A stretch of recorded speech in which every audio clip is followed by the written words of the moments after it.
الحمد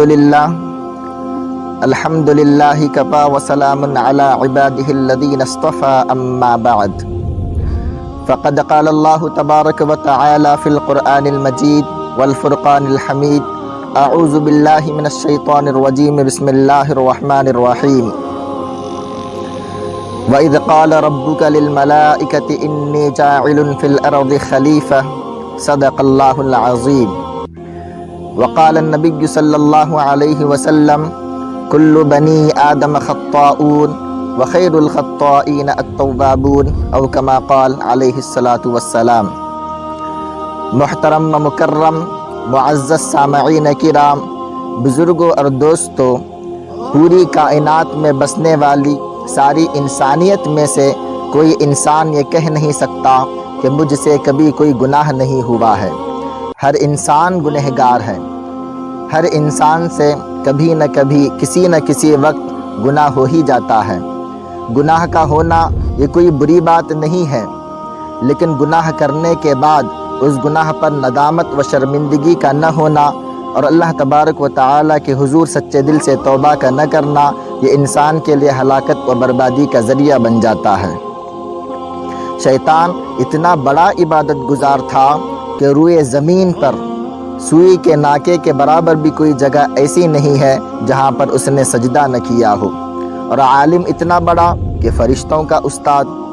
اللہ تبارک و تعالیٰ نے جب آدم علیہ السلام کا پتلا بنوایا اور شیطان سے کہا کہ تم سجدہ کرو، تو شیطان نے سجدہ کرنے سے انکار کر دیا اور اپنی غلطی اس نے تسلیم نہیں کی، جس کی وجہ سے اللہ تبارک و تعالیٰ نے اسے مردود قرار دے کر اپنے دربار سے نکال پھینکا۔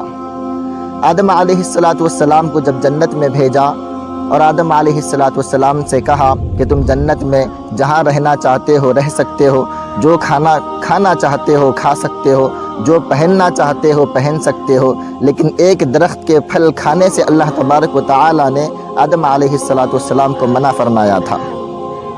آدم علیہ السلام سے اجتہادی غلطی ہوئی۔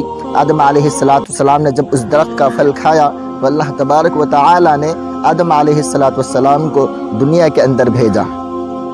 آدم علیہ السلام نے اپنی غلطی تسلیم کی اور آپ نے دعا فرمائی، ربنا ظلمنا انفسنا وان لم تغفر لنا وترحمنا لنکونن من الخاسرین۔ تو اللہ تبارک و تعالیٰ نے آدم علیہ السلام کی دعا قبول فرمائی اور وہ اللہ کے برگزیدہ بندوں میں سے ہو گئے۔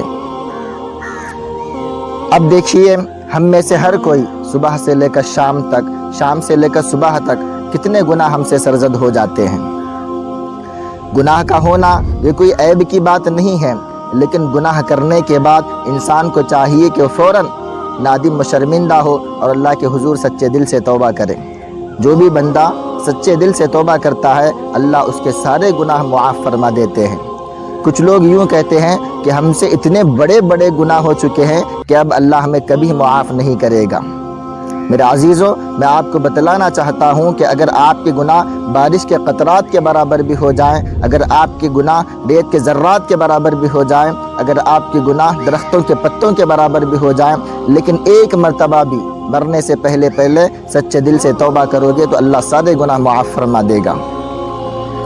اللہ تبارک و تعالیٰ تو 70 ماؤں سے زیادہ اپنے بندوں سے محبت فرماتے ہیں۔ کیا ہم نے نہیں دیکھا کہ ہماری مائیں ہم سے کتنا محبت کرتی ہیں، کتنا پیار کرتی ہیں؟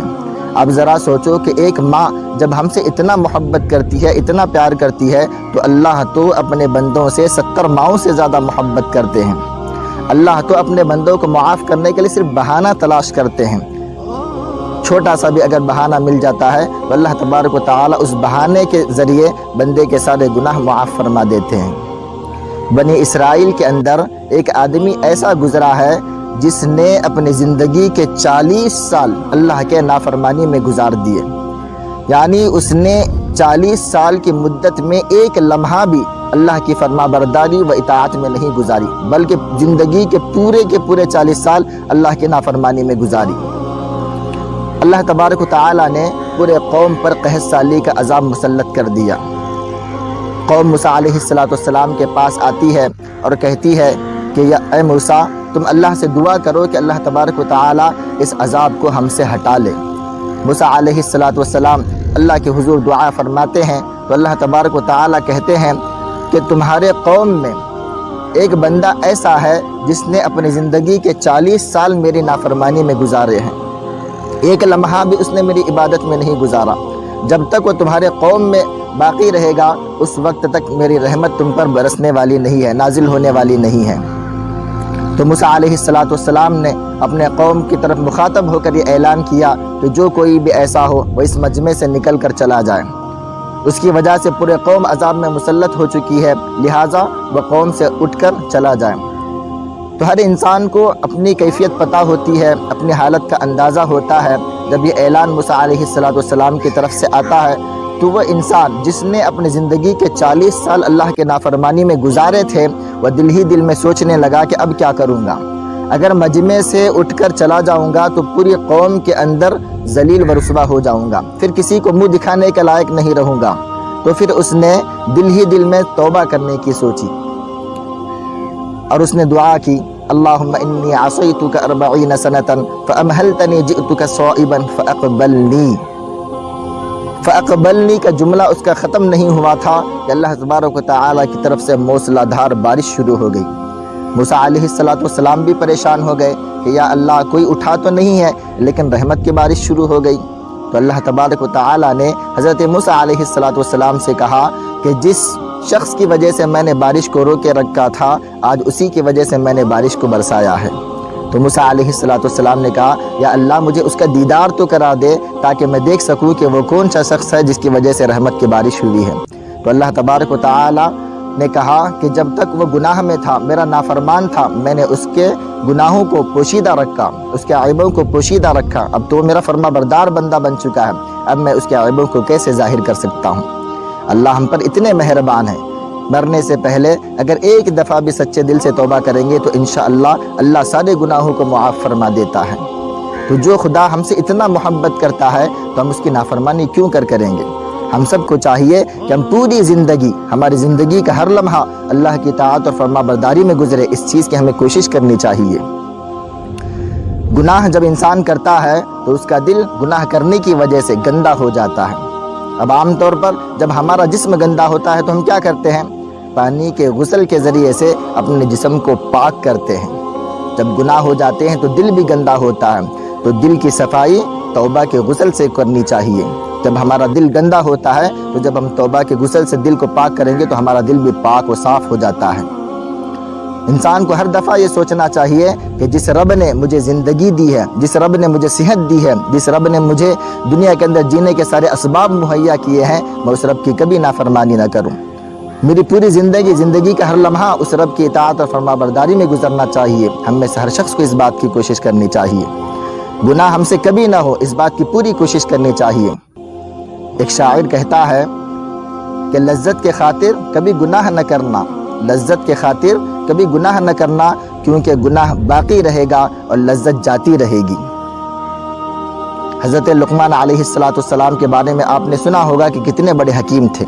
انہوں نے ایک مرتبہ اپنے بیٹے کو نصیحت کرتے ہوئے کہا کہ بیٹا، گناہ ایسی جگہ کرنا جہاں پر تجھے تیرا رب نہ دیکھتا ہو۔